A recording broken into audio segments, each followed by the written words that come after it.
Assalamualaikum warahmatullahi wabarakatuh. Bismillahirrahmanirrahim. Alhamdulillah wa syukurillah wala haula wala quwwata illa billahil aliyil azim. Amma ba. Saudara-saudaraku kaum muslimin rahimakumullah dan para pemirsa yang menyimak video ini dimanapun saat ini Anda berada. Kembali di video kali ini, Madia akan menganalisa satu akun dari akun orang-orang kafir ini kelihatannya. Dari akun orang kafir yang berjudulnya akunnya Tentara Allah Christian Priest TV. Nah ini judul akunnya nih ya. Mari kita simak saja apa yang ingin akun ini sampaikan terhadap ajaran Islam. Insya Allah kita akan jawab dengan tentunya sesuai dengan ajaran Islam itu sendiri, agar tidak ada fitnah-fitnah, agar semua lurus sesuai dengan jalurnya gitu loh. Oke, mari kita simak aja langsung apa yang ingin disampaikan oleh akun tersebut gitu loh. Oke, go.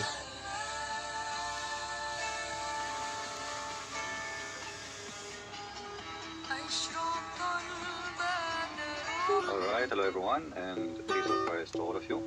Teman-teman semuanya, di belakang kita dan di samping kita sudah banyak sekali onta-onta. Ini onta-onta. Dicium sama onta bisa nggak? Cium. Kalau yang ini kuning, kalian tahu lah kuning apa? Ini adalah air kencing onta. Ini air kencing onta atau air kencing yang jualan? Ini insya Allah air kencing onta ya. Bis. Saya sakit apa ya? Oke. Nah, di sini akun yang bernama Tentara Allah Christian Priest ini menampilkan postingan orang yang meminum kencing onta. Kencing onta di dalam ajaran Islam itu tentunya harus kita lihat dari mazhab-mazhab yang beredar yang ada di dalam ajaran Islam itu sendiri. Ada 4 mazhab yang harus kita ketahui di dalam Islam. Mazhab Syafi'i, Imam Hanafi, Hambali, dan Abu Hanifah. Nah, jadi 4 mazhab ini mereka berbeda-beda dalam menjalankan atau dalam mengamalkan hal-hal yang dalam syariat Islam itu sendiri. Nah, di Indonesia umat Islam memakai mazhab Syafi'i. Imam Syafi'i yang terbanyak adalah mazhab Imam Syafi'i. Kencing unta di dalam ajaran Islam, menurut Imam Syafi'i adalah haram, tidak boleh diminum.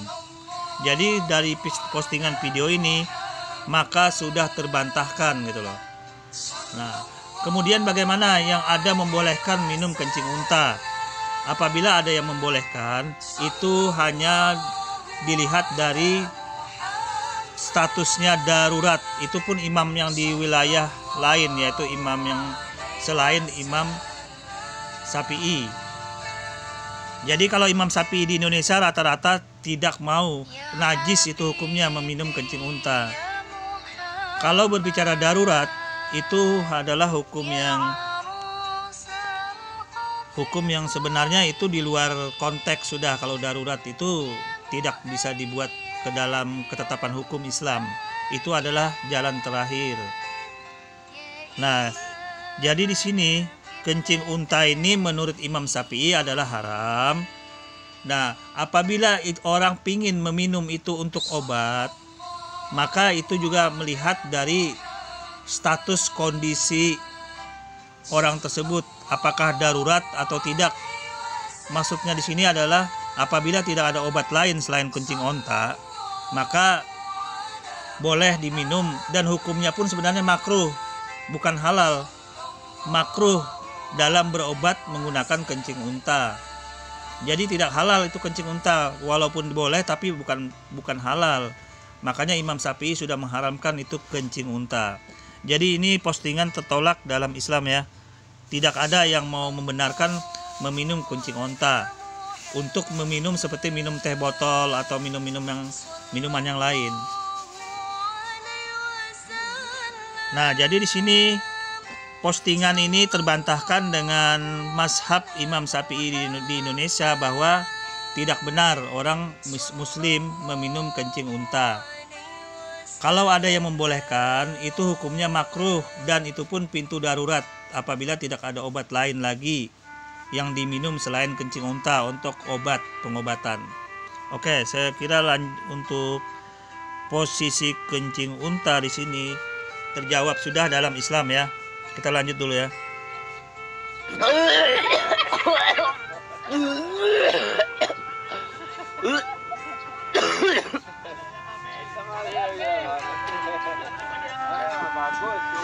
Aku tidak kuat, akunya. Begitu Kak? Ingat nggak pernyataan tegas Yesus dalam Matius pasal 5 ayat 17 sampai 19? Jangan kamu menyangka bahwa aku datang untuk meniadakan hukum Taurat dan kitab para nabi. Aku datang bukan untuk meniadakan, melainkan untuk menggenapinya. Karena aku berkata kepadamu, sesungguhnya selama belum lenyap langit dan bumi ini, satu iota atau satu titik pun tidak akan ditiadakan dari hukum Taurat sebelum semuanya terjadi. Karena itu, siapa yang meniadakan salah satu perintah hukum Taurat, sekalipun yang paling kecil, dan mengajarkan demikian kepada orang lain, ia akan menduduki tempat yang paling rendah dalam kerajaan surga.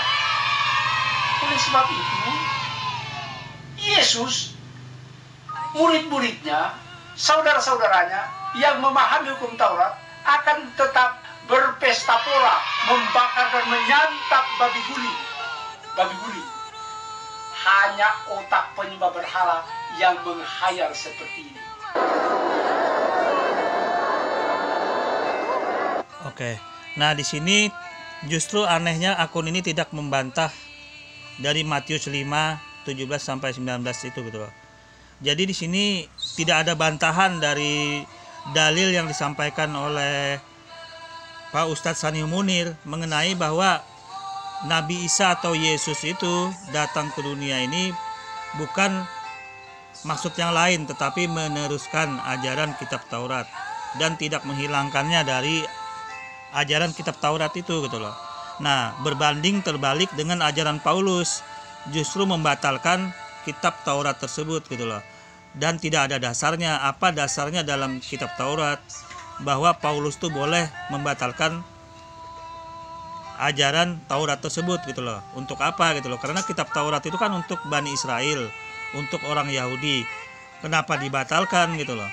Nah itu. Nah jadi di sini justru tentara Allah ini akunnya tidak membantah itu. Tidak membantah Matius 5 ayat 17 sampai 19.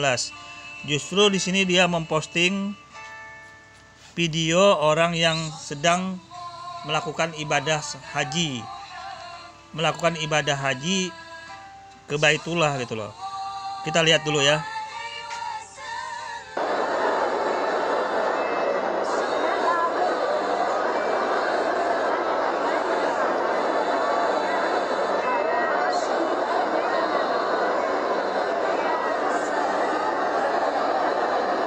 Nah, oke, Madia langsung jawab dulu.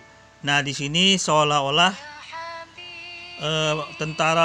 akun tentara Allah Christian Priest ini menampilkan orang yang sedang melakukan ibadah haji ke Baitullah. Apakah ini berhala dalam menurut dia? Sebenarnya ibadah haji ini meneruskan ajaran Ibrahim. Di dalam ajaran Yahudi pun ada bait suci. Nah itu posisinya sama dengan di dalam Islam, yaitu ke Baitullah. Bukan berarti bait suci orang-orang Yahudi itu menyembah dinding ratapan. Bukan berarti mereka itu menyembah dinding. Datang ke bait suci, orang Yahudi itu datang ke bait suci, mereka tidak menyembah dinding ratapan itu. Begitu juga orang Islam ke Baitullah bukan berarti menyembah berhala di Ka'bah itu. Nah, jadi di sini menolak postingan dari video ini bahwa ternyata bahwa yang disampaikan oleh akun Tentara Allah Christian Priest ini berbohong. Dia mengingkari ajaran sebelumnya, yaitu ajaran di bangsa Yahudi bahwa adanya bait suci juga sebelum Islam itu datang gitu loh. Itu dibawa pada masa kenabian Musa. Apakah orang Yahudi menyembah berhala di bait suci, mencium dinding ratapan itu gitu loh? Iya kan? Apakah dengan begitu dosanya diampuni? Tentunya tidak. Ini hanya kebohongan dari postingan Tentara Allah ini gitu loh. Nah, kita lihat dia mengatakan menyembah berhala. Berarti dia sama saja menghina ajaran bangsa Yahudi yang mendatangi bait suci, yang kemana bangsa Yahudi juga mencium dinding ratapan itu. Dia menghina itu secara tidak langsung.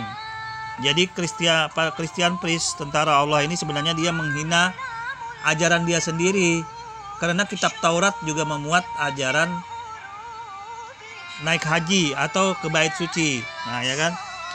Kemudian dia juga memposting dengan mencium itu bisa menghapus dosa. Di dalam Islam itu sebenarnya tidak mencium, bukan mencium, dengan mencium batu itu bukan berarti menghapus dosa. Tidak ada kebenaran yang mengatakan bahwa dengan mencium dinding itu menghapus dosa. Tidak ada informasi seperti itu.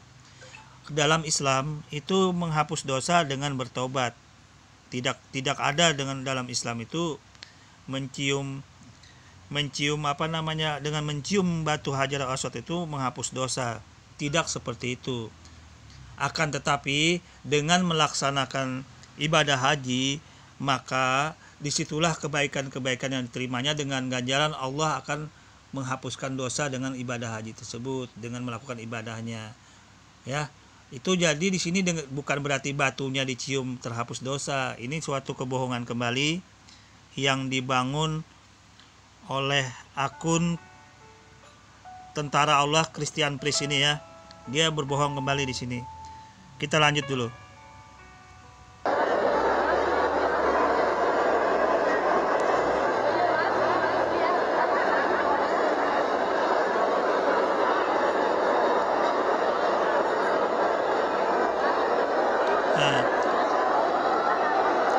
Nah, di sini kan ditampilkan orang yang sedang mencium batu Hajar Aswad. Sebenarnya mencium Hajar Aswad ini adalah ritual atau cara dalam pelaksanaan ibadah haji. Ya, itu adalah cara-cara dalam peribadatan dalam ibadah haji, yang ritual yang dilaksanakan dalam peribadatan ibadah haji. Nabi Muhammad SAW pernah mencium batu itu. Makanya karena Nabi Muhammad pernah mencium itu, makanya umat Islam juga mengikutin. Tetapi bukan berarti mencium batu itu menghapuskan dosa. Ini hanya suatu kebohongan yang disampaikan oleh Tentara Allah Christian Priest ini ya. Yang kebohongan oleh Christian Priest yang mengatakan bahwa dengan mencium batu itu menghapus dosa. Di dalam Islam menghapus dosa adalah dengan bertobat. Dengan mengucapkan kalimat Astagfirullahaladzim itu sudah terhapus dosa.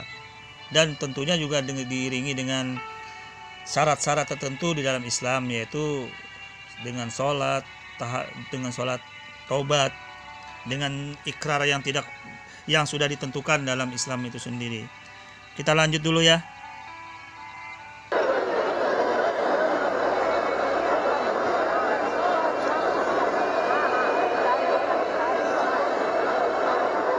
Nah, di sini tidak ada ya. Di sini tidak ada satupun. Buka kitab Takribul Usul. Kelebihan orang minum kopi, yuqawwi syahwat, memperkuat burung nangade. Ayo kopi gam. Buka kitabnya. Kopi kohwah, dan masih banyak kelebihan daripada itu kopi. Dan orang yang minum kopi dalam hadis dan riwayatkan, mamata fi batni kohwah dakhul jannah, kama qala Rasulullah. Barang siapa orang yang minum kopi toh meninggal dunia, di perutnya ada bekas kopi, masuk surga. Selama tenggorokan kita ada bekas gelaraknya kopi, bekas kopi, kemanapun kita berjalan, dosa-dosa kita diampuni Allah Ta'ala. Seluruh para malaikat mengakan ampun. Ada kitabnya. Begitu Pak? Oke. Saya di sini menjawab dulu, menanggapin tentang ceramah yang dalam bahasa daerah itu gitu loh. Sebenarnya itu bahasa daerah dari Kalimantan Selatan, yaitu bahasa daerah Banjar. Saya tahu persis itu daerah karena saya juga satu rumpun, baik Dayak maupun Banjar dalam posisi itu. Nah, oleh karena itu dalam hal itu saya juga memahami makna yang terkandung dalam ceramah Ustadz tersebut. Sebenarnya itu makna semua dalam bentuk kiasan, bukan dalam berarti kopi yang kita minum, tidak seperti itu dalam bahasa Ustadz tersebut. Tetapi karena Christian Priest tentara Allah ini tidak memahami bahasa daerah tersebut, maka dia langsung posting aja. Itu adalah bahasa daerah, maknanya kiasan. Anda tidak memahami makna yang dimaksud oleh Ustadz tersebut. Maksud Ustadz tersebut adalah itu makna kiasan apabila seseorang itu ingin menjalankan syariat-syariat yang diperintahkan oleh Allah, tentunya dalam mencontoh perbuatan-perbuatan Nabi Muhammad SAW. Itu makna kiasannya dalam bahasa daerah tersebut. Karena saya berasal dari daerah tersebut, satu rumpun itu bahasa Dayak, bahasa Banjar, bahasa daerah Kalimantan Selatan. Oke, kita lanjut dulu ya. Karena orang bingung mudah disuapi dengan ajaran sesat.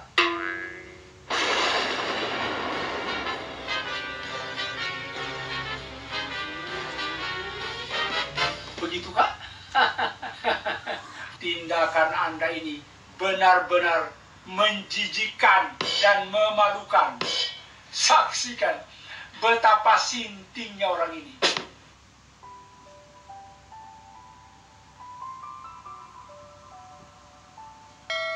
Anyone?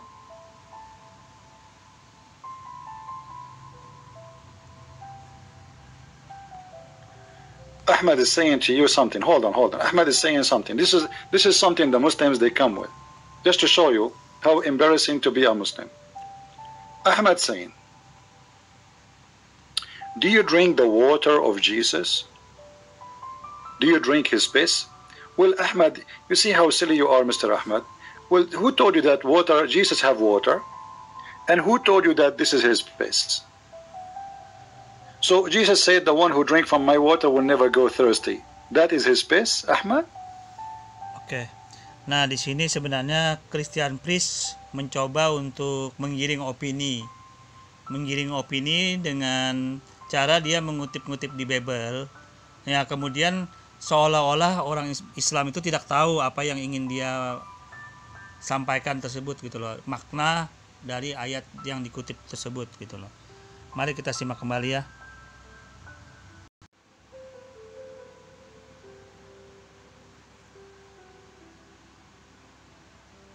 Oke, di sini kita bisa simak saja. Intinya di sini Christian Priest dia mengungkapkan di Bible dia itu contoh-contoh ya ayat yang dikutipnya tentang meminum air gitu loh. Ya, seolah-olah umat Islam itu dikatakannya tidak mengerti maksud dari ayat tersebut. Sebenarnya dia ingin menggiring opini saja, mengkorelasikannya nanti dengan meminum kencing onta itu gitu loh. Tapi kita lihat aja apa, kita ikutin aja dulu kemana dia sampai mau masukin itu. Was the lie you just said. Otherwise you have to admit that you are a liar like your prophet.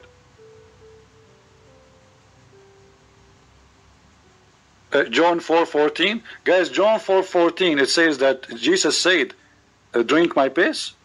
But you are a liar. Nah, kan di sini kan sudah kelihatan kan bagaimana penggiringan opini yang dibuat oleh Christian Priest ini untuk menjelaskan bahwa sebenarnya yang dia inginkan itu arahnya itu berkorelasi nanti ke kencing unta itu gitu loh.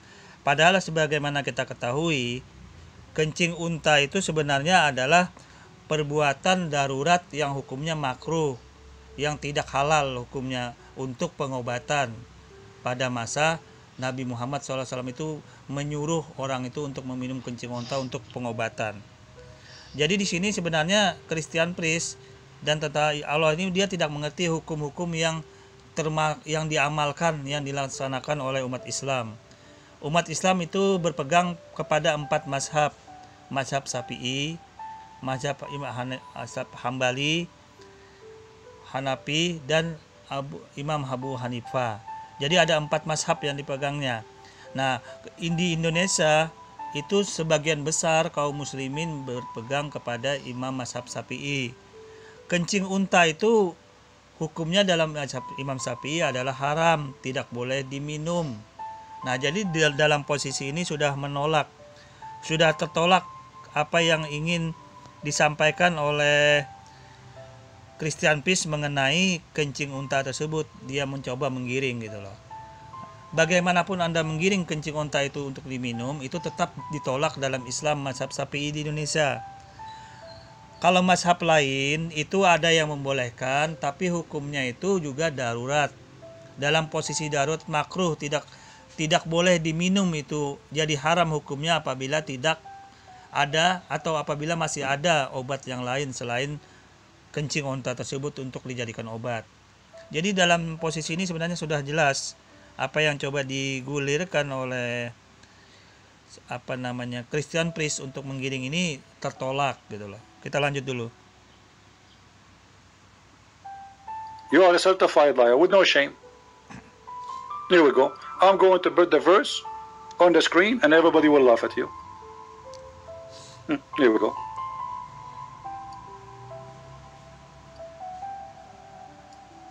And already I told you what the verse says. But whoever drinketh of the water that I shall give him shall never thirst, but the water that I shall give him shall be in him. Okay, so this is not water to drink. Because Jesus, he said, I am the life, I am the resurrection. So the water of Jesus, my friend, is not really a water to drink. And you can show us in the whole chapter where anyone he drank water there. Do you see anyone drank water? Jesus was walking and he have a bottle of water with him in his hand. He say, he want to drink my water. Same time, Abdul. Oke. Nah, di sini bagaimana Christian Priest mencoba menggiring opini dia agar orang itu secara tidak langsung bisa mengerti apa yang dia ingin sampaikan. Sebenarnya di sini dia bertujuan untuk penggiringan opini bahwa Yesus atau Nabi Isa atau yang dikatakan dalam Islam itu Al-Masih, Isa Maryam, Al-Masih tersebut itu hanya sebagai nabi dan rasul. Nah, di sini Christian Priest mencoba untuk menggiring itu agar posisinya itu benar-benar kuat dan mantap untuk menjadi seorang Tuhan, menjadi Tuhan dengan kebangkitan, menceritakan suatu kebangkitan yang hidup dari namanya Yesus tersebut gitulah. Tapi sebenarnya bagaimanapun dia mencoba untuk menggiring itu, umat Islam sudah tahu bahwa tidak akan bisa berpengaruh apapun terhadap keimanan orang Islam yang benar-benar mengetahui bahwa mensirikan, menyekutukan Allah itu adalah perbuatan yang sangat terkutuk dan dosa besar. Karena menyekutukan Allah menjadi orang musyrik di dalam Islam itu terkutuk, perbuatan terlaknat di dalam Islam.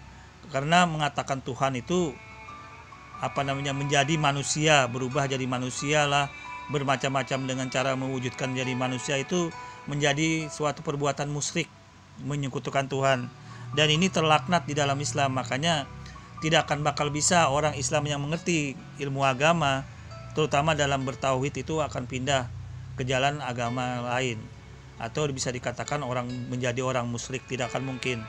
Karena di dalam Al-Quran itu ratusan ayat menjelaskan dan membantah itu gitu loh, bahwa larangan yang keras untuk menyekutukan Tuhan itu gitu loh, menjadi orang musyrik itu terlaknat. Oke, kita lanjut. I mean, how silly and how stupid you are, how shameful to be you. When the verse saying why water, how the water became piss for you.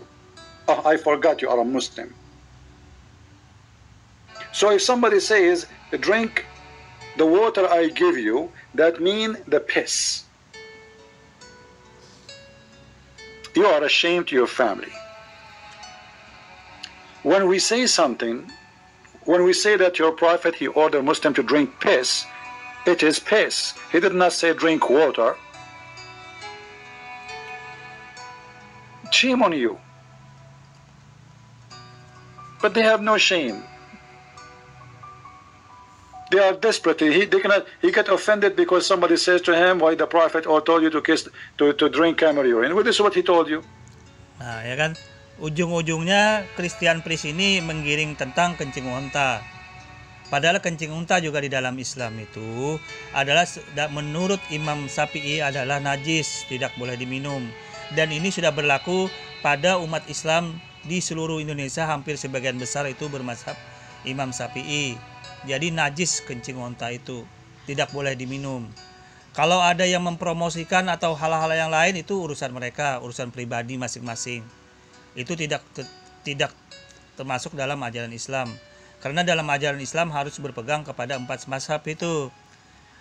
Imam lain selain Imam Syafi'i juga sebenarnya itu hanya sebagai pintu darurat untuk pengobatan.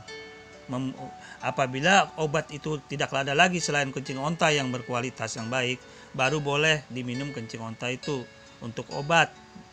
Tetapi di sini kembali Christian Priest mencoba untuk menggiring itu menjadi suatu, seolah-olah itu berasal dari ajaran Islam yang menjadi diamalkan dalam Islam. Tidak seperti itu. Harus berbicara fikih, ajaran Islam, syariat Islam harus merujuk kepada imam mazhab, termasuk dalam hal ini imam-imam yang 4 itu, Syafi'i, Hanafi, Hambali, dan Abu Hanifah gitulah. Makanya kita bersyukur sebenarnya dengan adanya imam 4 mazhab ini, semua serangan-serangan dari orang-orang kafir, termasuk dari akun-akun yang orang-orang kafir seperti ini, terbantahkan kembali gitu loh.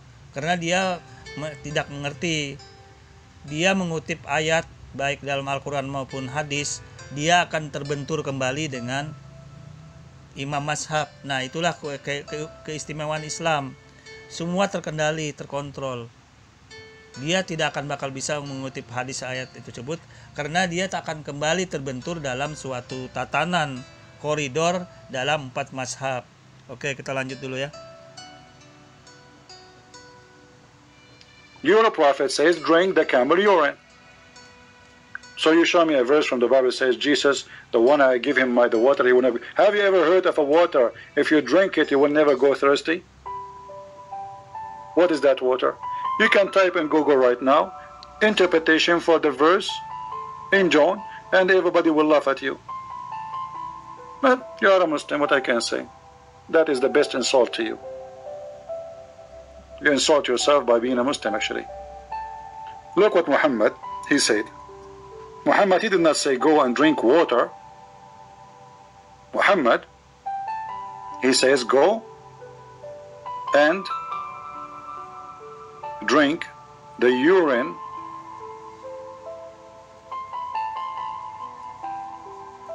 of the donkey, of the camel.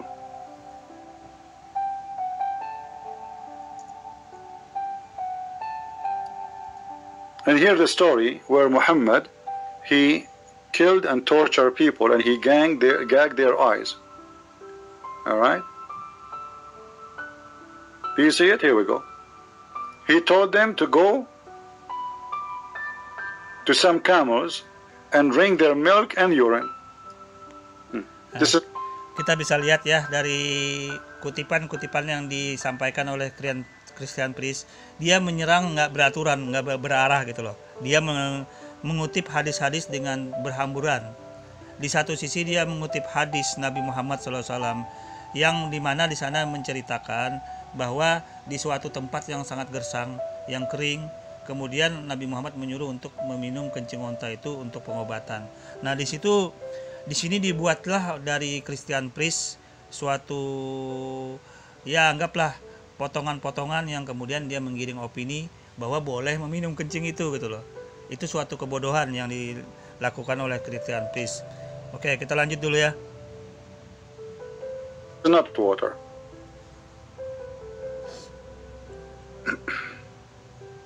Anyway, we will not waste our time with just a kid. Here we go. I will ban you for not being honest. We have no place here for liars. You can say your opinion, but don't fabricate lies. When we say your prophet, he says that, we prove it. You are a liar. Yeah, the Muslim, yeah, they all in my book, read my books. They drink his piss, they drink even his blood. Even the blood of Muhammad, they drank it.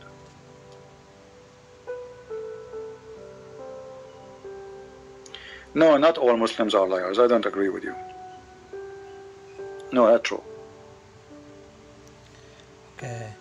Untuk masalah bangkai, darah, dan daging babi dan hewan yang tidak disebut nama Allah dalam menyembelihnya, maka itu diharamkan. Itu sudah sangat tegas di dalam Al-Quran. Jadi apapun yang Anda coba untuk menggiring opini ke masalah darah, hal-hal apapun yang terkait Anda tunjukkan dalam hadis Nabi, ini akan terbantah dalam Al-Quran. Karena ajaran pokok tertinggi di dalam Islam itu Al-Quranul Karim. Di Al-Quran sudah sangat tegas, ya, Kristen di Al-Quran sudah sangat tegas mengharamkan bangkai, darah, daging babi dan hewan yang tidak disembelih dengan tanpa menyebut nama Allah. Ada 4 yang diharamkan, itu sudah termuat di dalam Al-Quran. Jadi Anda menampilkan hadis itu diketawain, itu levelnya di bawah Al-Quran. Oke, kita lanjut. Muhammad was the only one who was telling the truth in the world. He's a Muslim. Very honest man. He never lied. I'll show you the example.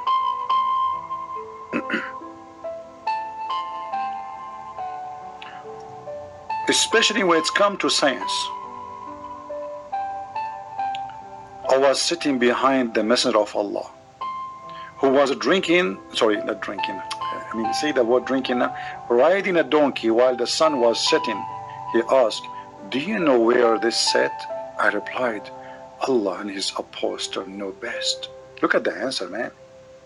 Elegant, respect. Come on. For sure the Prophet, he knew best. He and Allah, they are partners in knowledge. He knew exactly what Allah knows. And Muhammad, you don't mind to say that. This is alone is a shirk, because you are associating the knowledge of God with the knowledge of a man. Why you say Allah and Muhammad knows best? You should say Allah knows best. Muhammad is just a man. Then look what he said. He said, it's set in a spring of warm water. This is alone need 44 clap, like 44 times. How the Prophet, if the Prophet is not honest, then how you can explain to me here the honesty and the knowledge? Okay.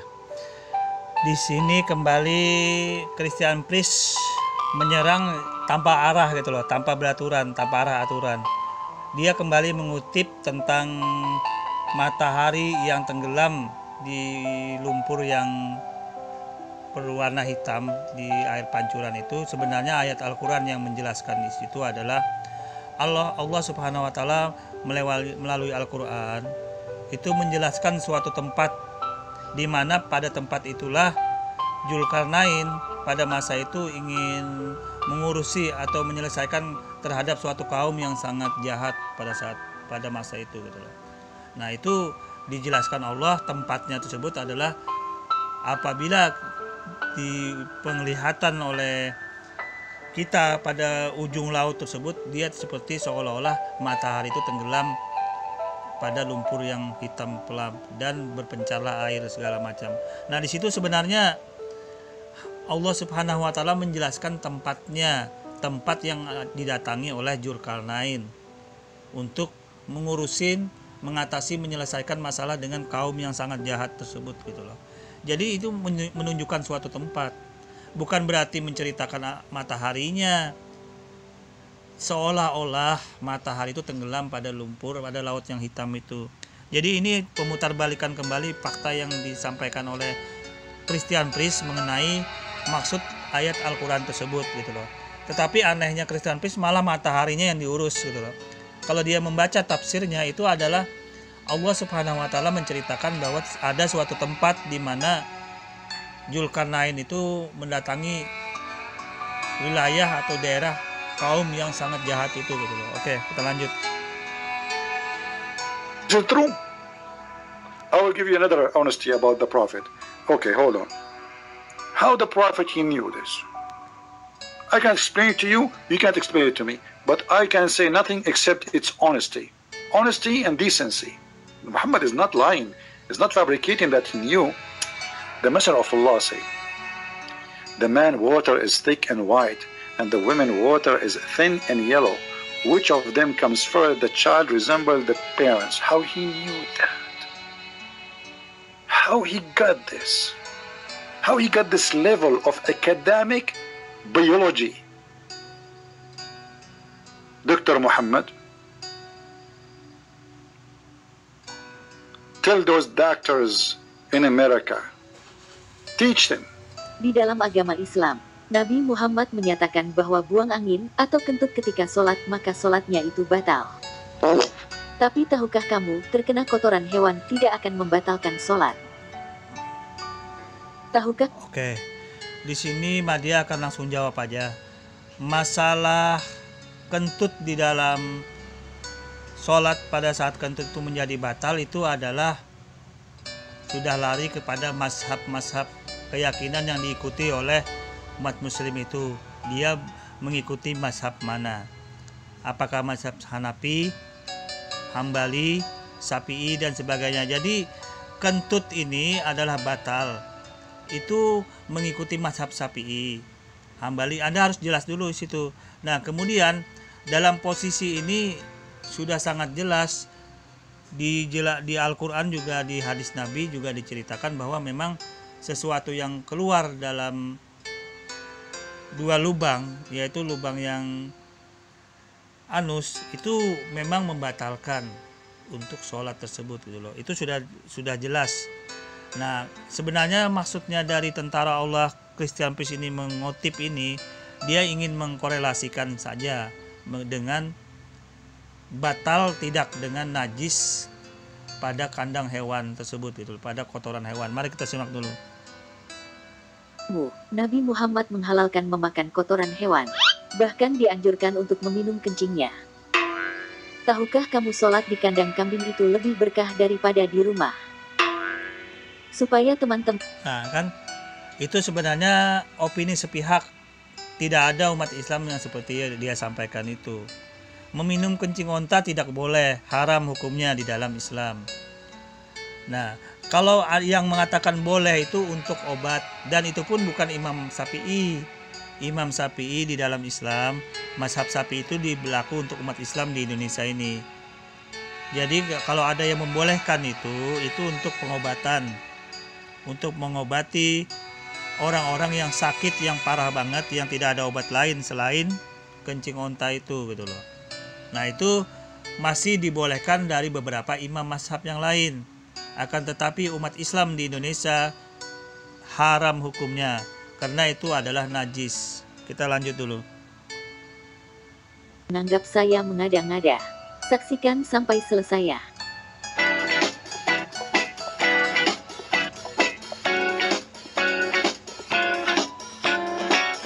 Oke. Nah, di sini akun ini sebenarnya dia tidak mengerti dalam Islam apa itu syariat hukum fikih dalam Islam, dia tidak mengerti. Tapi dia comot-comot saja yang ingin dia tampilkan terhadap Islam itu sendiri. Padahal dia bodoh, tidak mengerti mana itu mazhab Imam Syafi'i, mana itu mazhab Imam Hambali, Abu Hanifah, ya kan? Imam Maliki. Nah, itu dia tidak mengerti gitu loh. Tidak mengertinya di situ. Ujung-ujungnya langsung membuat video, langsung memposting ini ajaran Islam. Ya, tidak seperti itu. Anda harus kuat dulu menurut siapa gitu loh. Mazhab mana ini? Karena dalam Islam itu ada imamnya. Mengikuti imam mana dia gitu loh. Jadi ini membantah untuk orang-orang yang seperti ini yang liar menyerang-nyerang Islam tetapi dia tidak mengerti gitu loh. Mari kita simak kembali ya.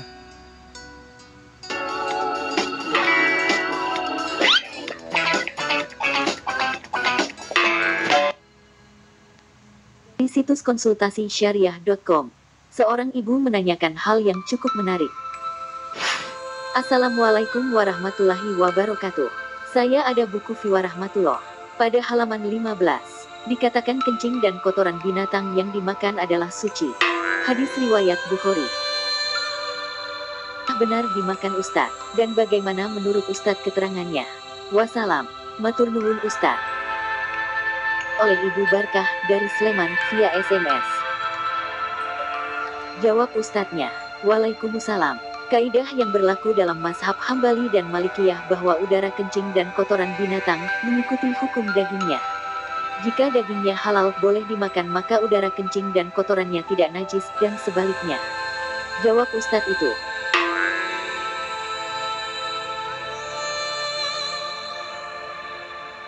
Ustadznya memberikan dalilnya.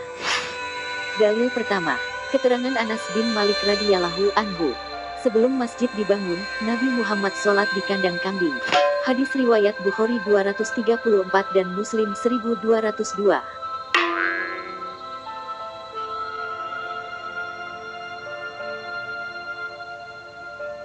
Dalil kedua, keterangan Al-Bara bin Azib radhiyallahu anhu. Rasulullah ditanya tentang sholat di kandang kambing. Jawab beliau, lakukanlah sholat di kandang kambing karena itu berkah. Hadis riwayat Ahmad 19042, Abu Daud 184 dan disahihkan Syuaib Al-Arnaud. Oke. Nah, di sini dia hanya ingin memfokuskan dulu masalah najis-najis ini gitu loh. Jadi di dalam hadis-hadis yang ditampilkan oleh akun ini itu dia tidak bisa membedakan hadis ini berbicara tentang apa topiknya. Ada hadis yang berbicara tentang najis dalam posisi makanan dan minuman. Ada hadis yang berbicara dalam posisi untuk kesucian dalam beribadah. Itu beda. Najis-najis yang digolongkan itu berbeda. Maksudnya penempatan untuk kondisi najis itu bagaimana dia tidak mengerti ini orang gitu loh. Saya kasih contoh begini. Ada hewan yang boleh dimakan, halal dimakan, tetapi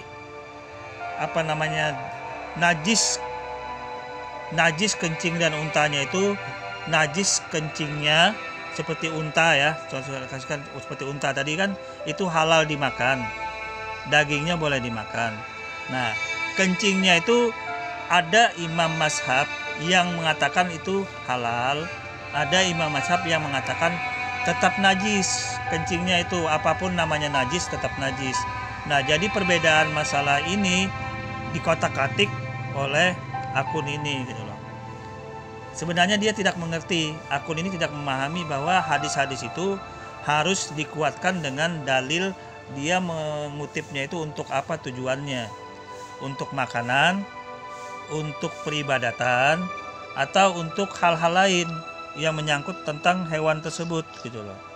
Nah, ini dia kebodohannya dia di sini. Tapi biar kita ikutin dulu apa yang dia mau.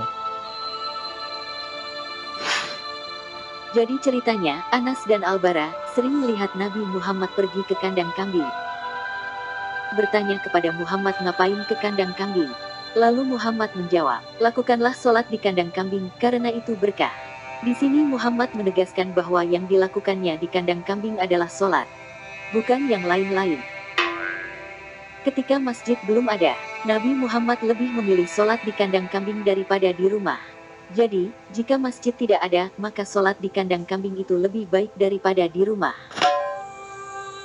Simak apa pendapat Ustadz tersebut. Kita bisa memastikan, orang yang sholat di kandang kambing, dia pasti terkena kotoran kambing. Secara sengaja. Oke. Siapa bilang orang yang sholat di kandang kambing pasti terkena kotoran kambing? Ini argumen sepihak, ya kan? Itu hanya argumen sepihak, kebodohan untuk menggiring opini. Banyak orang yang punya peternakan kambing, di mana-mana kambing malah itu ada tempatnya sendiri. sholat di kandang kambing berarti di samping kan bisa tidak kotor, karena kambing itu adalah hewan yang halal untuk dimakan. Ya, kambing adalah hewan yang halal untuk dimakan, maka berarti kotorannya itu dalam posisi najisnya itu dalam posisi tidak mempengaruhi untuk peribadatan sholat, karena sholat dalam posisi ini itu hewannya itu bagaimana itu perlu dipelajari dulu.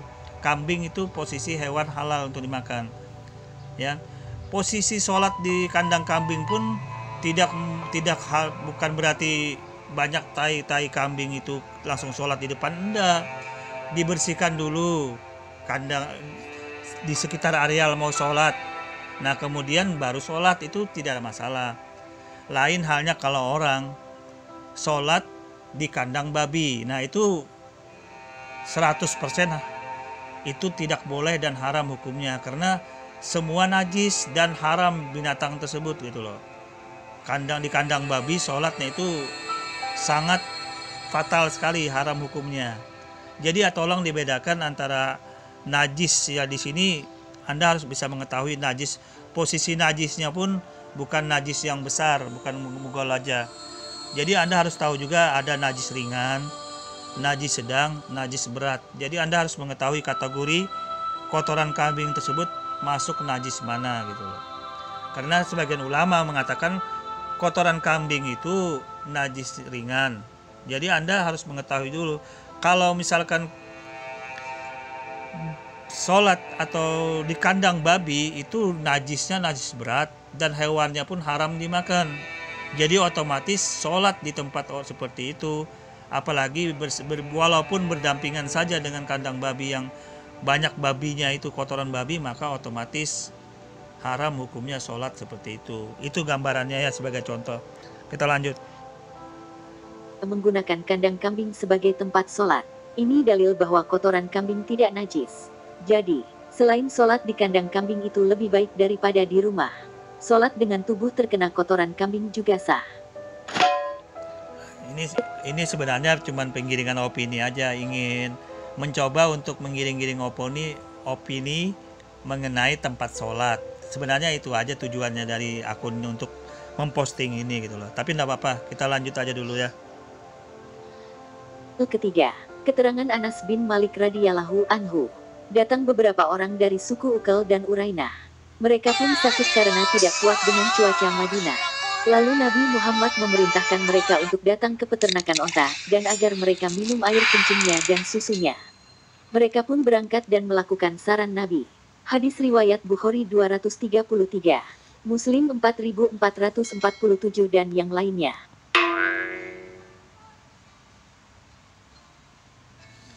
Kan barang najis hukumnya terlarang, karena semua yang najis pasti haram, dan Rasulullah tidak akan sengaja memilih benda haram untuk dijadikan obat.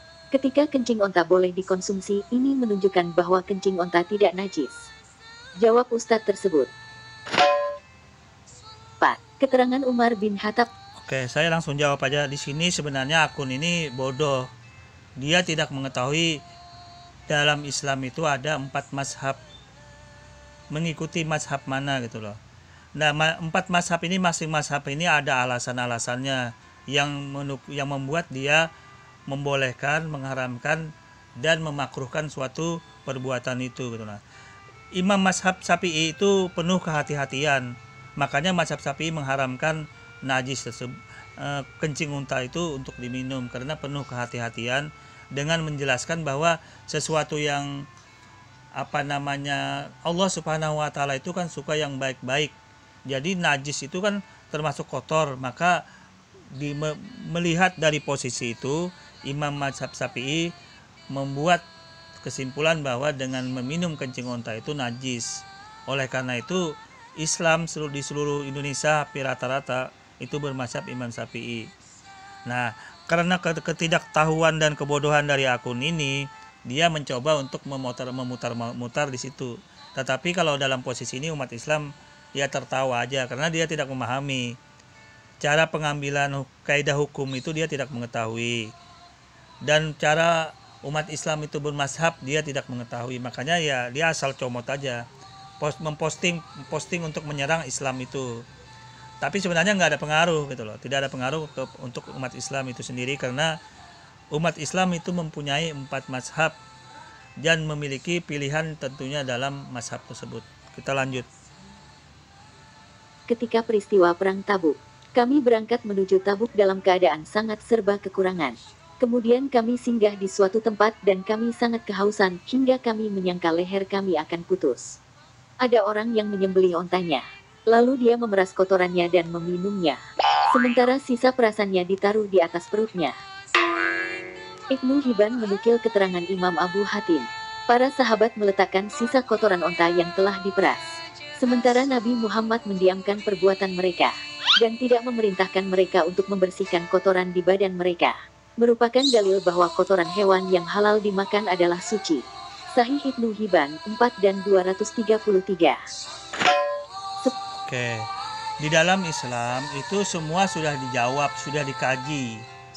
Sebelum Anda membuat video ini ratusan tahun yang lalu sudah dikaji ini dalam kitab-kitab Imam Syafi'i, Imam Hanafi, Hanifah dan Maliki. Jadi semua sudah dikaji. Kedudukan posisi najis tersebut juga sudah dikaji dan sudah dibuatkan buku untuk panduan untuk umat Islam. Jadi kalau Anda mencoba untuk menggiring ini ya tertawa, umat Islam tertawa. Nggak apa-apa, kita lanjut aja deh. Semua dalil dan keterangan di atas adalah jawaban bahwa kencing dan kotoran hewan yang dimakan halal dan tidak najis.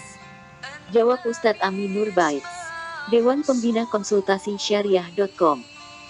Oke, saya langsung jawab. Islam tidak berpegang kepada dalil orang-orang pribadi, apalagi dalil yang bersifat konsultasi seperti itu. Islam itu berpegang kepada imam mazhab, masalah makanan, minuman, dan peribadatan yang diarahkan. Nah, karena di Indonesia berpegang kepada mazhab Syafi'i, maka haram hukumnya untuk meminum kencing unta. Jadi apapun Anda katakan halal itu klaim sepihak dari Anda yang bodoh berbicara tentang syariat dalam Islam, fikih dalam Islam. Anda bodoh. Christian please ya, Anda bodoh nih. Oke, kita lanjut. Menurut teman-teman, semakin kita mendalami ajaran ini, semakin pusingkan. Kamu mau mengikuti ajaran seperti ini? Pada mengikuti Oke, saya jawab sekali lagi. Ini kan postingan-postingan yang tidak bertanggung jawab. Apabila Anda pintar, Anda harus membuat menurut mazhab siapa ini? Mazhab Syafi'i, Maliki, Hambali, atau Imam Abu Hanifah. Nah, baru Anda coba untuk membuat, oh Imam Syafi'i seperti ini loh, haram hukumnya, najis meminum kencing unta, ya kan? Oh, Imam Maliki ternyata masih boleh untuk obat dalam keadaan posisi darurat, ya kan? Imam Abu Hanifah juga melarang meminum kencing unta tersebut. Nah, Maliki, Syafi'i, Hambali, dan Abu Hanifah itu berbeda-beda, akan tetapi tujuannya sebenarnya itu kalau selain Imam Syafi'i itu untuk obat, untuk darurat doang posisinya dalam kondisi yang tidak normal gitu loh. Jadi dalam posisi ini menjawab kembali postingan-postingan orang yang tidak bertanggung jawab seperti akun ini gitu loh. Kita lanjut dulu ya. ajaran ini, lebih baik nggak usah beragama deh. Dan lebih baik nggak usah beragama. Memeluk agama yang membuat kita makin tolol begini. Teman udah siap keluar dari Islam belum? Oke. Sebenarnya yang tolol itu yang membuat video ini, karena dia tidak mengetahui mana itu Imam mazhab Syafi'i membolehkan apa tidak, Imam Maliki mazhab Syafi'i membolehkan apa tidak, Maliki Hambali membolehkan atau tidak, Abu Hanifah membolehkan apa tidak. Nah, itu kemudian digali. Mengapa membolehkan? Karena untuk obat dalam keadaan darurat lagi obatnya, ya kan? Imam Syafi'i sudah jelas mengharamkan itu. Jadi ini hanya sesuatu kebodohan kalau Anda mencoba untuk mengutip hal-hal yang sebenarnya tidak sesuai, tidak sebenarnya dalam Islam, dan tidak mewakili Islam itu gitu loh. Jadi itu Anda tampilkan tidak mewakili Islam. Kita lanjut. Kamu nggak mau, ya udah. Saran saya untuk teman-teman yang masih nggak mau keluar dari Islam. Kamu jangan hanya mendengarkan ceramah Ustadz di masjid. Karena hal-hal yang manis yang kamu dengar itu hanyalah takiyah, hoaks atau dusta. Video sebelumnya saya udah mengungkapkan bahwa hanya Islam yang mengajarkan dusta demi agama. 2, 3 dibolehkan dusta dalam Islam. Dalam peperangan, kalau musuh tangkap, antum ditawan lalu ditanya, berapa jumlah pasukan Islam? 1 juta. Padahal sebenarnya cuma 1000. Demikian pula terdapat dalam Al-Quran surat Ali Imran ayat 28. Bismillahirrahmanirrahim. Janganlah orang-orang mukmin mengambil orang-orang kafir menjadi wali dengan meninggalkan orang-orang mukmin. Barang siapa berbuat demikian, niscaya lepaslah ia dari pertolongan Allah, kecuali karena siasat, memelihara diri dari sesuatu yang ditakuti dari mereka. Penjelasan ayat di atas terdapat dalam kitab di bawah ini. Kitab Tafsir Fakhrur Razi, karya Imam Muhammad Ar-Razi, salah satu ulama Ahlus Sunnah, jilid 8, terbitan Darul Fikri, halaman 14. Auf meriwayatkan dari Hasan bahwasannya dia berkata, takiyah boleh bagi orang-orang yang beriman sampai hari kiamat. Ini adalah pernyataan yang lebih utama karena pembelaan diri pada kondisi terdesak adalah wajib sesuai kemampuan. Praktik takiyah ini juga dilakukan oleh para sahabat Nabi seperti Abu Darda dan Abu Hurairah. Sebagaimana di... Oke, di sini Madia langsung jawab kembali ya. Mengenai postingan yang ditampilkan dari Ustadz kami Uta Khalid Basalama itu membicarakan tentang peperangan, ya, itu membicarakan tentang peperangan, di mana dalam peperangan tentunya ada taktik, ada strategi dalam peperangan. Nah, bagaimana posisi taktik dalam peperangan itu apabila tertangkap musuh, itu maka itu harus jangan jujur berbicara, itu bukan berarti berbohong. Dalam posisi itu adalah strategi. Itu juga bagian dari perjuangan. Dalam perjuangan untuk dalam peperangan itu. Jadi dalam posisi itu saya nilai dalam beberapa masa para ulama mengatakan itu taktik. Bukan berbohong, taktik. Karena itu strategi dalam berperang. Mau mencari menang, apa mau dia jujur mengatakan, oh teman saya di situ, di sana. Akhirnya kan disikat musuh habis. Nah, oleh karena itu taktiknya adalah mengatakan begini di hadapan musuh, agar jangan sampai merugikan teman-teman seperjuangan yang belum tertangkap atau yang belum dikalahkan musuh tersebut gitu loh, yang belum ditangkap. Dalam posisi ini menjawab tuduhan dari akun ini yang mengatakan dalam Islam itu boleh berbohong, itu tertolak. Karena di dalam Islam itu ada yang namanya munafik. Munafik itu adalah perbuatan yang dikutuk oleh Tuhan, tidak boleh. Saya tampilkan hadis dalil munafik ya, biar tahu. Nah, ini di dalam ajaran Islam. Di sini dijelaskan bahwa orang ada suatu golongan yaitu namanya orang munafik. Itu munafik ini adalah ciri-cirinya itu termuat dalam hadis Nabi oleh Abu Hurairah, yaitu Rasulullah SAW bersabda, tanda orang munafik itu ada 3. Apabila berkata ia bohong, apabila berjanji ia ingkar, dan apabila dipercaya ia berkhianat. Nah, ini perbuatan yang sangat dikutuk oleh dalam Islam orang munafik. Jadi apabila Anda mencoba mengatakan Islam itu berbohong, takiyah itu hanya isapan jempol doang. Suatu kebohongan yang ditampilkan oleh akun ini gitu loh. Karena apa? Karena orang munafik itu di dalam Islam itu sudah dikutuk, bahkan itu nanti bila mati dia di neraka paling bawah. Nah, bagaimana dengan ada takiyah yang ditampilkan tadi? Kalau dalam peperangan itu lebih namanya strategi. Jadi bagaimana menghadapi musuh apabila tertangkap, bagaimana strateginya. Apabila ditanya musuh, strateginya menjawabnya bagaimana. Kalau tidak sesuai dengan kenyataan bukan berarti berbohong itu. Itu namanya strategi dalam keadaan darurat untuk menjelaskan sesuatu strategi itu. Itu bagian strategi. Bagian strategi itu tidak menggugurkan masalah sifat beda dengan munafik seperti ini ya. Oke, kita lanjut dulu ya. Bukhari, dalam kitab Sahih Bukhari terbitan dari Ibn Katsir, cetakan pertama pada tahun 2002 Masehi atau 1423 Hijriah, halaman 1531. Dari Abu Darda dia berkata, sesungguhnya kami tersenyum di hadapan kaum, tapi hati kami melaknat mereka. Halaman 42, hadis nomor 120. Dari Abu Hurairah berkata, aku telah mengingat dua macam ilmu dari Rasulullah Shallallahu Alaihi Wasallam. Satu diantaranya telah aku sebarkan, dan jika yang satunya lagi aku sebarkan, maka aku akan dibunuh. Kalimat Abu Hurairah yang mengatakan, dan jika yang satunya lagi aku sebarkan, maka aku akan dibunuh, telah dijelaskan dalam kitab Sahfatul Bari, karya Ibn Hajar Al-Asqalani, salah satu ulama Ahlus Sunnah, jilid 1, terbitan Maktabah Salafiyah, halaman 216. Ibn Hajar berkata, Abu Hurairah takut akan keselamatannya dari Khalifah Bani Umayyah, yaitu Yazid bin Muawiyah. Takiyah ini tidak hanya dilakukan oleh para sahabat, bahkan para ulama hadis pun mereka bertakiyah. Hal ini sebagaimana yang diakui oleh Imam San'ani dalam kitabnya berikut ini.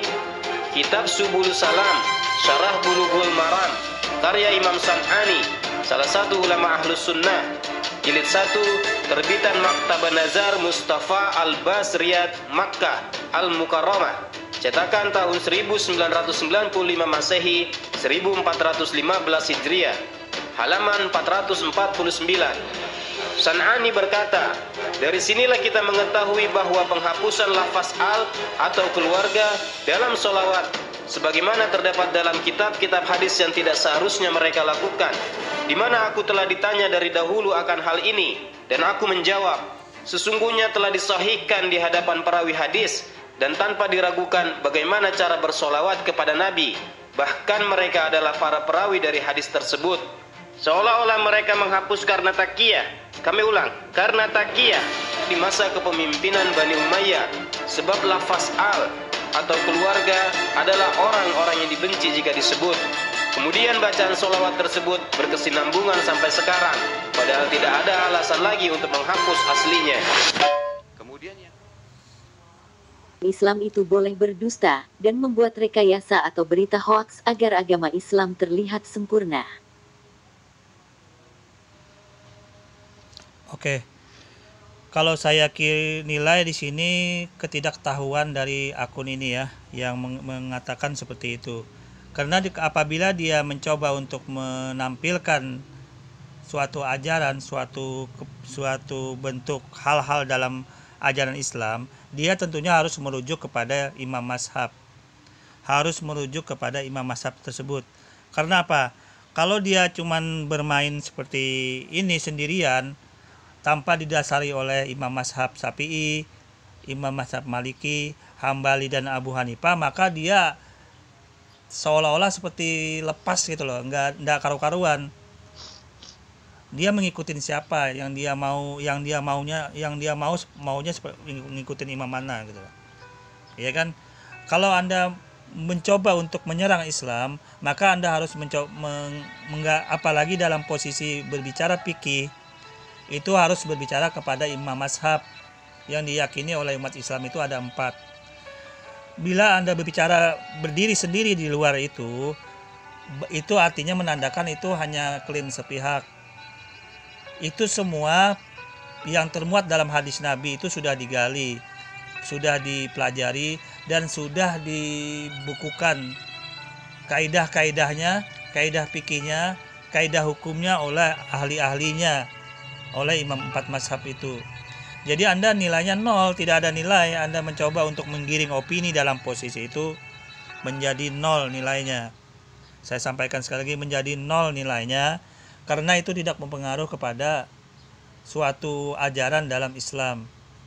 Mengapa? Karena umat Islam tidak berpedoman kepada suatu hal seperti itu. Umat Islam itu berpedoman kepada imam mazhab, mengikuti imam mazhab Syafi'i. Jadi apa yang imam mazhab Syafi'i lakukan, umat Islam itu melakukan, karena itu sudah digali dalam Al-Quran dan Al-Hadis, itu sudah digali semua, dipelajari, diarahkan, diambil kaidah hukum-hukumnya yang kemudian termuat dalam suatu mazhab Syafi'i itu. Itu sudah dipelajari, selesai, tuntas sudah urusan itu gitu loh. Jadi apabila Anda menyerang Islam dalam posisi fikih, ya nilainya 0, tidak ada nilai. Ya kan? Dan itu pun bahkan di dalam majelis ulama yang termuat dalam suatu ulama, kumpulan MUI, itu dia tidak berani menyimpang dalam posisi mazhab-mazhab itu. Tetap harus merujuk kepada imam mazhab dalam menukilkan suatu masalah, dalam menyelesaikan, dalam memutuskan suatu hukum ajaran dalam Islam itu sendiri gitu loh. Oke. Saya kira sampai di sini dulu untuk analisa saya menjawab ocehan ini ya. Kita lanjut dulu. Sebentar lagi ya. Apakah ini baik apa tidak baik? Ya itu urusannya orang Islam, menganggap baik ya silakan kamu makan. Tapi jangan paksakan pola makanmu. Minum kencing onta, makan bangkai, menggunakan minyak bekas kecemplung tikus yang mati, atau apalagi itu, makanan yang kemasukan lalat. Kalau memang ini sah untuk dimakan oleh orang Islam, ya silakan kamu makanlah. Termasuk ini, kalau memang kalian suka meminum air perasan tai onta, dalam konteksnya di sini nih keadaan terdesak. Kehabisan akal sudah ini manusia umat terjemahan ini menjelaskan ini menyerang Islam. Semua yang disampaikan di situ mengenai makanan-makanan itu tentunya merujuk kepada mazhab masing-masing. Ya, dan itu semua sudah digali hukumnya dari mazhab-mazhab Imam Syafi'i, Maliki, Hambali, dan Abu Hanifah. Kalau misalkan Pak Gracia Pelo ini ingin mengkaji itu, ingin membuat serangan di situ, Anda harus menunjukkan jalur mana yang Anda mau sampaikan. Ya kan, masalah yang minum kencing onta, masalah lalat yang kecemplung di minuman, makan perasan tai onta dan sebagainya. Itu semua sudah terjawab dalam imam mazhab. Dan rata-rata semua yang Anda sebutkan tadi, Pak Gracia Pelo, itu tertolak di dalam mazhab Imam Syafi'i di Indonesia. Jadi Imam Syafi'i itu menolak semua yang berbentuk najis, yang jelek-jelek, yang tidak baik, itu tertolak dalam Imam Syafi'i. Karena Imam Syafi'i itu memuat kehati-hatian dalam posisi itu gitu loh. Jadi apabila Anda mencoba untuk menyerang di situ, ya umat Islam tertawa. Tidak ada itu umat Islam akan melakukan hal-hal yang seperti Anda sebutkan itu. Semua dilarang, haram hukumnya menurut Imam Syafi'i yang Anda sebutkan itu. Makanya oleh karena itu saya sampaikan kepada Anda ya, Gracia, apabila Anda ingin menyerang suatu ajaran, terutama dalam fikih, Anda harus mengutip melewati imam mazhab Syafi'i, Maliki, Hambali, dan Imam Abu Hanifah. Di luar itu Anda berbicara sendiri masalah makanan, minuman. Majelis ulama pun tidak bisa memutuskan itu tanpa merujuk kepada imam mazhab. Tidak bisa menentukan halal-haramnya apabila suatu itu sudah jelas ada termuat dalam mazhab Maliki, Hambali, Syafi'i, dan Abu Hanifah. Majelis ulama itu dia tidak berhak. Kalau sesuatu perkara itu sudah jelas urusannya. Nah, Anda berbicara itu Anda harus merujuk dulu. Karena apabila Anda hanya seperti ini, 0 nilainya di mata umat Islam. Tidak ada nilai. Oke? Yang ada apa? Kita harus saling toleransi. Saya Kristen sangat menghormati apapun pola makan kalian. Saya sampaikan kembali, pola makan dalam Islam itu sudah sangat jelas menurut yang diatur oleh Al-Quran dan Ahadis, tetapi dipandu mengikuti mazhab masing-masing, Syafi'i, Maliki, Hambali, dan Abu Hanifah. Dan tidak bisa kita menentukan itu haram, halal, itu seenai dewe, semaunya sendiri. Makanya Anda kalau ingin berbicara tentang fikih dalam Islam, merujuk kepada mazhabnya. Dan yang Anda sebutkan itu semua menurut Imam Syafi'i itu haram hukumnya. Makanya oleh karena itu Anda harus belajar, pelajari imam mazhab. terutama Imam Syafi'i yang berada hidupnya di Indonesia, diikuti oleh mazhab yang di Indonesia, maksudnya ini gitu loh. Hampir semua orang Indonesia mengikuti mazhab Syafi'i. Jadi mengenai yang Anda katakan kencing unta lah, masalah makanan apa tai apa gitu, tai unta dan sebagainya, masalah yang lalat kecemplung lah, tikus lah, itu haram hukumnya semua menurut Imam Syafi'i, dan ini diikuti oleh umat Islam di Indonesia. Oke, kurang lebihnya saya mohon maaf. Begini dulu untuk jawaban saya untuk menghandle akun Christian Priest dari Tentara Allah ini. Kurang lebihnya wabillahi taufiq wal hidayah. Assalamualaikum warahmatullahi wabarakatuh.